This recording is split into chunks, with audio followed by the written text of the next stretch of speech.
واد يا عم، ايه يا انت ام؟ يا ابني حضانتك نايم يا ابني على طول كده اليوم بحاله. ما النهارده اجازه يا ام، قلت اما اريح فيه. اجازه يا ابني، انا عايز اقبض يا ابني، ما قبضتليش ليه؟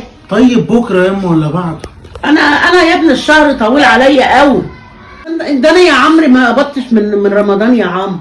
طب يا اما هو الشهر معانا. وجه العيد ورمضان وكحك العيد والفسيخ والبيض في شم النسيم، وجه كل حاجه جبتها يا مرة. ما عادش معايا فلوس يا عم.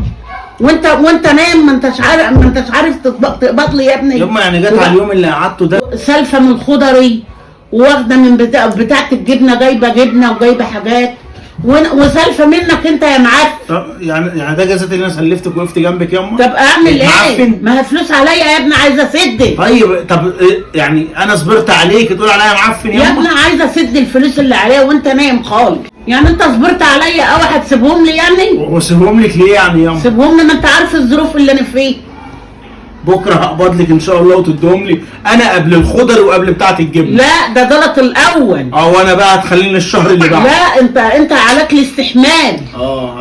انت تستحمل عليا، انما الخضري وبتاع الجبنه وبتاع المحل ما يستحملش. ماشي يا ام. انما انت ابني تستحمل. ماشي. لما هقبض يا ابني هدفع نور وهدفع ميه وهدفع غاز. ماشي، ماليش دعوه بالكلام ده يا ام.